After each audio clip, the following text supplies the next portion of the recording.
on va essayer de faire aujourd'hui de l'HDR. En fait, c'est plutôt de booster les détails dans une voiture et dans des rochers. Parce que cette technique-là est justement faite pour essayer d'éviter les défauts de l'HDR. Pour ce faire, qu'est-ce qu'on va faire? On va dupliquer le calque par CTRL-J. Ensuite, une fois qu'on a le calque, on va aller dans Image, Image, Réglage, on va la désaturer. Une fois que l'image va être désaturée, on va appliquer des filtres. Donc, première chose que je fais toujours, c'est convertir des filtres dynamiques. Comme ça, je peux revenir en arrière si je ne suis pas content. Je fais divers. Je fais ici un passe haut. D'habitude, un passe haut, on reste avec des valeurs vers 2, 3, 4. Et ça dépend. Ici, on va monter. Je veux réellement que vous voyez les détails. Il ne faut quand même pas y aller trop haut non plus. Donc, je dirais vers 20, mais ça va dépendre en fait de la grandeur de votre image. Plus vous aurez une image qui est grande, qui contient beaucoup de pixels, plus souvent il faudra augmenter cette valeur. Donc je dirais qu'on est dans des valeurs entre 15 et 25 dans ces eaux-là.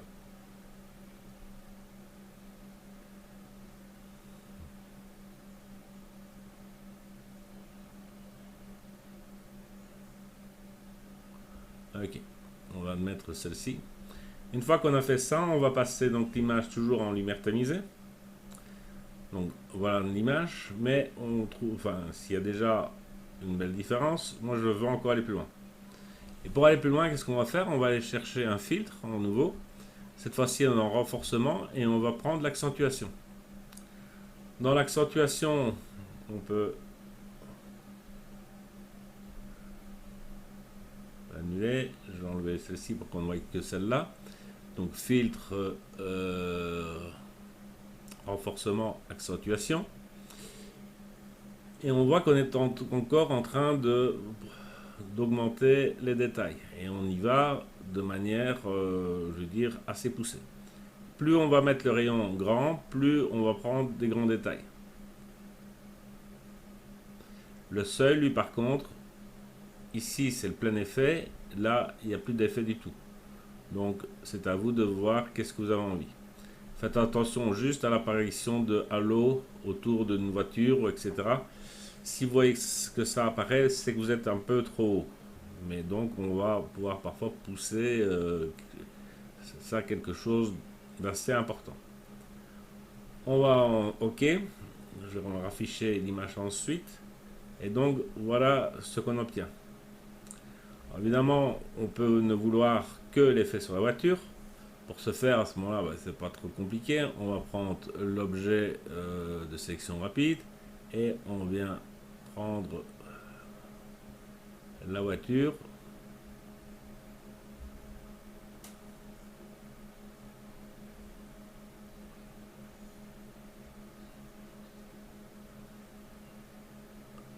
Ouais.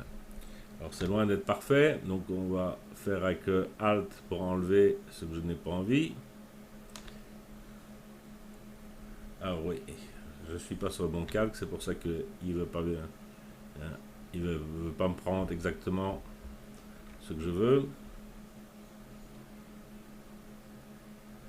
Ok, ici on va faire un moins pour ici.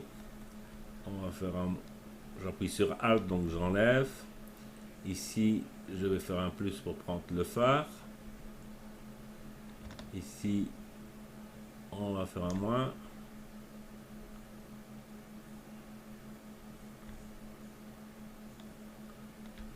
Voilà. Ceci, je le prends avec. Une fois que je suis content, rien ne m'empêche de revenir sur le calque et de faire un masque. Et donc à ce moment-là, je n'ai plus l'effet que sur la voiture.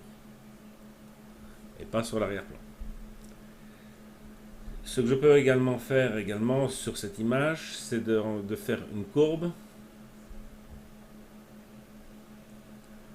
Alors, c'est un masque d'écrêtage, donc ça ne va affecter que mon calque ici de rendu.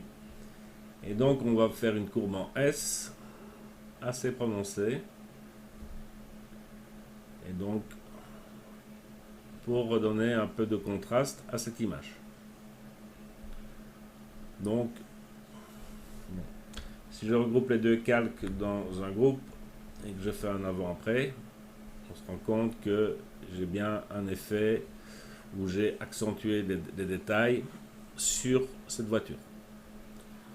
On pourrait le faire, on aurait pu aussi le faire sur l'immeuble. Ça, c'est comme vous en avez envie. On va reprendre un deuxième exemple. Ici, un rocher. Toujours la même chose. CTRL-J, je duplique. Je viens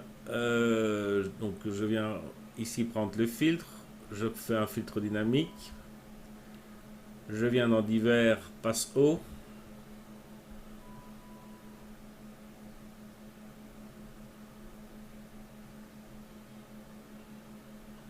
Ok, on va mettre ça comme valeur. Je passe ceci en lumière tamisée. Donc, on voit qu'il y a déjà un effet. Sur le même calque, je viens faire un renforcement accentuation. Je vais accepter les valeurs qui sont là. Voilà. Maintenant, j'ai pas envie de cet effet sur l'arrière-plan. Donc, comme tout à l'heure, je vais prendre l'outil de sélection rapide. Bon, ici, c'est pas du détourage, c'est du détourage très rapide, mais parce que j'ai pas envie que vous attendiez non plus 20 minutes pour voir l'effet. Et donc, je détourne ceci, je crée mon calque. Il est évidemment à l'envers, donc je dois faire un CTRL-I. Donc, j'ai donc l'arrière-plan qui n'est pas touché. J'ai mon rocher qui a été très accentué. L'avant-plan, j'ai pas trop envie non plus, ça me semble trop fort. Donc, qu'est-ce que je vais faire? Je vais prendre mon pinceau, je vais mettre un flux de 10-12% et je vais venir, si je suis bien sur le calque, venir peindre ici pour atténuer mon effet. Si je veux, je peux faire ici le tap et je me rendre compte où je n'ai pas encore crayonné.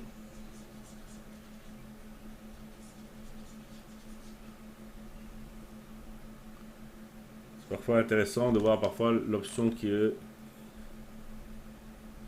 Vous voyez, ici il y avait un petit bout, ben, je vais le faire aussi. Je vais prendre un petit pinceau.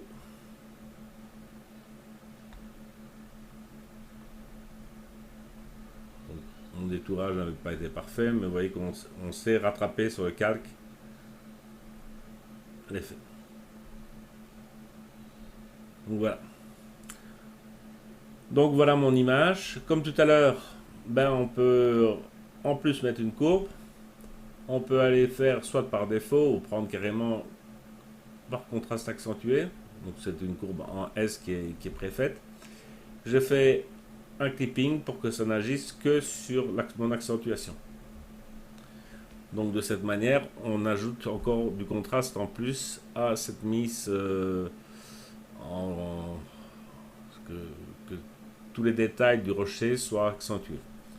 Comme tout à l'heure, je groupe les deux calques dans un groupe et ça nous permet de faire un avant-après qui vous montre ce qui se passe. Donc voilà. Donc ça c'est comment accentuer réellement des détails, un rocher, une maison, une voiture dans une photo et donc dans Photoshop sans devoir, je vais dire, faire l'entièreté de la photo sans passer par du HDR, plusieurs prises de vue, etc.